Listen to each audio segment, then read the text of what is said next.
अक्टूबर को जब इजराइल पर हमला हुआ तो उसकी सेना गायब थी।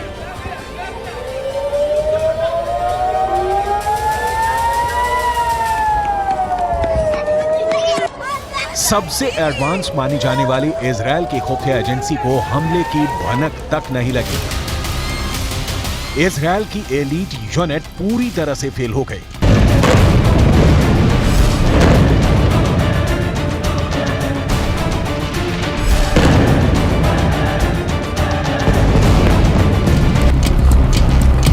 नेतन्याहू और उनकी कैबिनेट को समझ में नहीं आया कि ये हो क्या रहा है।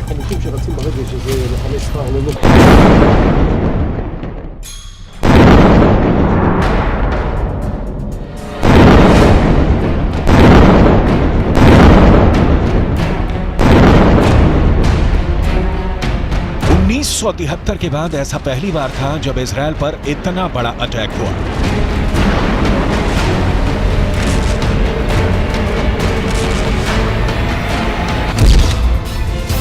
इजराइल पूरी तरह नाकाम हो गया, लेकिन उसकी एक बटालियन थी जो पूरी तरह अलर्ट थी और इस बटालियन को इजराइल में बिल्ली बटालियन के नाम से जाना जाता है। यह बिल्ली बटालियन क्या है? इस बटालियन की ताकत क्या है? यह इजराइल की सबसे खूंखार फोर्स बनकर अचानक कैसे उभरी है?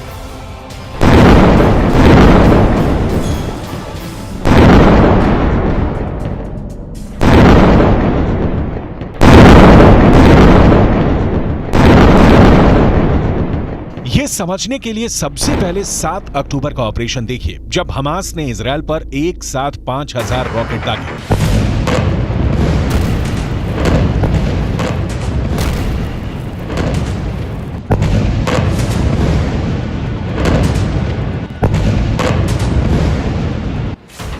गाजा पट्टी से हुए हमले के बाद इजराइल के प्रधानमंत्री बेंजामिन नेतन्याहू ने जंग का ऐलान कर दिया और फिर जो हुआ, ये तस्वीरें उसकी गवाही दे रही हैं।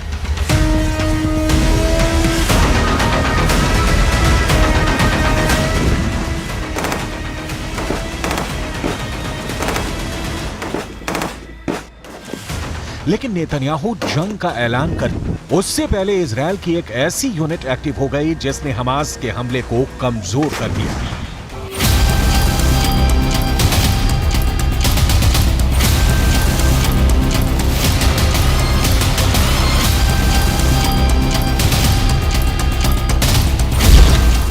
यही यूनिट इजराइल में बिल्ली बटालियन के नाम से जानी जाती है। इसी बिल्ली बटालियन ने हमास के हमले को पूरी तरह कामयाब नहीं होने दिया। इस बिल्ली बटालियन में 70% से ज्यादा कमांडो लड़कियां हैं। ये लड़कियां इजराइल में शेरनी कही जाती हैं।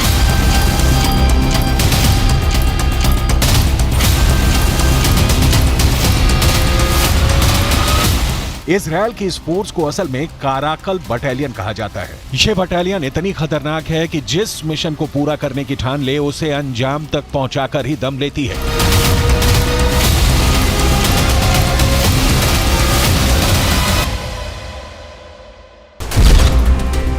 इस बार भी यही हुआ।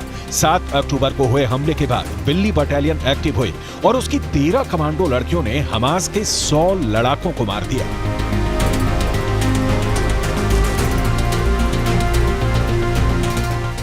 आईडीएफ की महिला कॉम्बैट फोर्स की ये टीम कैसे काम करती है, इसको कमांड कौन करता है, काराकल यानी बिल्ली बटालियन में शामिल होने के लिए महिला जवान को कितनी खतरनाक ट्रेनिंग से गुजरना पड़ता है, ये सब आपको बताएंगे। लेकिन सबसे पहले आप बिल्ली बटालियन के ऑपरेशन हमास के बारे में जान लीजिए।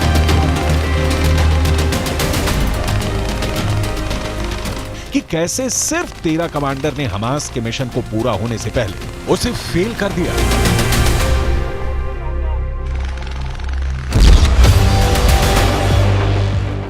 हमास के हमले की जानकारी मिलते ही कर्नल बेन येहूदा अपने 13 सैनिकों के साथ मिस्र की सीमा के पास इजराइल के सूफा मिलिट्री बेस पर पहुंची। यहीं पर हमास ने हमला किया था और वहां पहुंचते ही इस बिल्ली बटालियन की कमांडो ने लड़ना शुरू कर दिया। सूफा मिलिट्री बेस पर पहुंचने पर बिल्ली बटालियन ने देखा कि हमास ने कम से कम 50 इजरायली सैनिकों को बंधक बनाया हुआ है। दोनों तरफ से जबरदस्त लड़ाई हुई।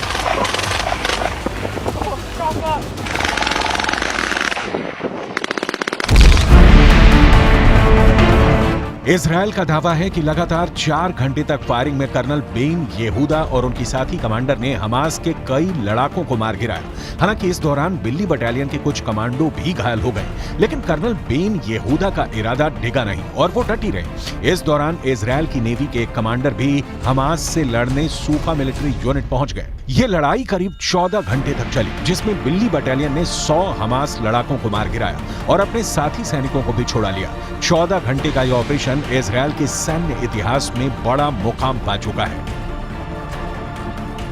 इस ऑपरेशन के बाद पूरे इजरायल में कर्नल बेन येहूदा और उनकी टीम हीरो बन गई है। हर कोई इजरायल की इस बिल्ली बटालियन की तारीफ कर रहा है, लेकिन ये पहली बार नहीं है जब कर्नल बेन येहूदा इतनी बहादुरी के साथ लड़ी और अपने सैनिकों की जान बचाई।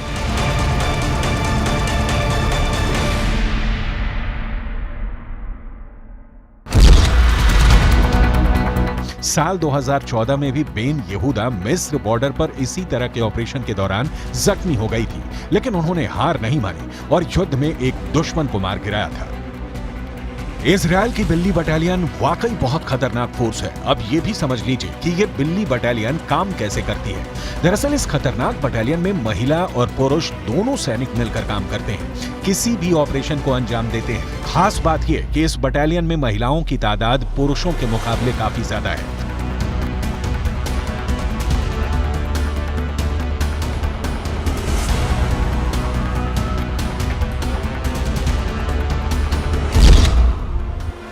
बिल्ली बटालियन में करीब 70% महिला सैनिक होती है, जबकि 30% पुरुष सैनिक। ये बटालियन 2004 में बनाई गई थी। दरअसल काराकल बिल्ली की एक प्रजाति है। इसी तरह इस फोर्स को बिल्ली बटालियन का नाम दिया गया है। इस बटालियन का मिशन मिस्र और जॉर्डन के साथ इजरायल की सीमा की निगरानी करना है, ताकि इजरायल की सीमा में किसी भी तरह की कोई घुसपैठ ना हो पाए। इजरायल की सेना में महिलाओं की तादाद ज्यादा है। करीब 2 लाख एक्टिव सैनिकों में 50,000 महिलाएं हैं। किसी भी ऑपरेशन में ये बराबर से शरीक होती है। इजरायल के काराकल बटालियन की कामयाबी का रेट बहुत ज्यादा है। हमास के अटैक के बाद कई मोर्चों पर इन्होंने सफल ऑपरेशन किया और अभी भी इन महिला सैनिकों की तैनाती कई मोर्चे पर की गई है। दरअसल इजरायल की सेना में महिला सैनिकों की महत्वपूर्ण भूमिका है। लेकिन सवाल यह है कि अब क्या गाजा में ग्राउंड ऑपरेशन में भी उन्हें शामिल किया जाएगा? क्या बिल्ली बटालियन गाजा में हमास का शिकार करने उतरेगी? मिस्र के बॉर्डर पर बिल्ली बटालियन ने जिस तरह से ऑपरेशन को अंजाम दिया है, हो सकता है उसके बाद नेतन्याहू इस यूनिट को गाजा में ग्राउंड ऑपरेशन के लिए भेजना चाहें, क्योंकि इजरायल के सामने गाजा के अंदर हमास सबसे बड़ा दुश्मन है। लेकिन नेतन्याहू के सामने मुश्किल ये कि गाजा के बाहर हिजबुल्लाह ताक लगाए बैठा है कि कब इजरायल पर हमला किया जाए। अगर इजरायल की सेना फिलिस्तीन के गाजा में घुसी तो वो उत्तरी सीमा की तरफ से इजरायल पर चढ़ाई कर देगा। इजरायल और लेबनान के बीच करीब 130 किलोमीटर लंबा बॉर्डर है। यहां संयुक्त राष्ट्र की शांति सेना तैनात रही है।